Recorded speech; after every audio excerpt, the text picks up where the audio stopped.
Dada binti Zari the Boss Lady ameweza kutusanua kile ambacho tulikuwa hatujafahamu, na mara baada ya kuweza kuhojiwa na waandishi habari na kutoa pongezi za dhati kwa dada yetu Zuchu kwa ndoa ambayo nafikiri ameweza kuweka imani na kusema kabisa Zuchu anastahili kupewa tuzo kutokana pia na aina ya tabia ya Diamond, kwamba ni mwanaume ambaye kiuhalisia ukiweza kumvumilia kuweza kufikia hatua ambayo Zuchu ameweza kufika, basi imekuwa ni swala ambalo limekuwa ni kubwa, kwa sababu aliweza kuzungumzia kwamba Tanasha Donna alishindwa, na mwenyewe pia Zari alishindwa, lakini kwa Zuchu yeye kama yeye ameweza kumvumilia Diamond na ameweza kuvumilia yale yote ambayo alikuwa akikumbana nayo. Lakini kubwa kuliko Zari the Boss Lady amezungumza kwamba Diamond issue ya kuoa na kumuoa Zuchu ilikuwa ni issue ambayo ilikuwa iko so serious, na ni kweli kabisa taarifa hiyo anayo. Lakini cha ajabu anakwambia kwamba katika upande wa kuchati kwao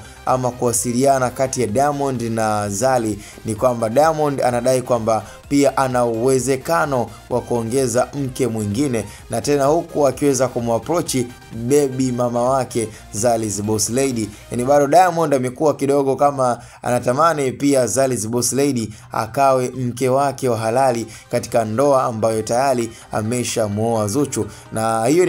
ni moja ya mazungumzo ambayo pia Zari the Boss Lady aliweza kuzungumza kwa kujiamini kabisa kwamba bado Diamond anamhitaji, lakini yeye ndo aliyemkataa na yeye ndo ambaye anakataa kuwa na Diamond kwa sababu anamjua na anamfahamu tabia alizonazo Diamond Platnumz, na ndio maana hajaweza kumvumilia. So ni issue ambayo pia imekuwa ni exclusive, na aliweza kuzungumza na vyombo vya habari kuweza kurasmisha kabisa kwamba kile kilichoweza kuzungumzwa kuhusu ndoa kati ya Diamond na Zuchu ni ndoa ya kweli na sio uzushi.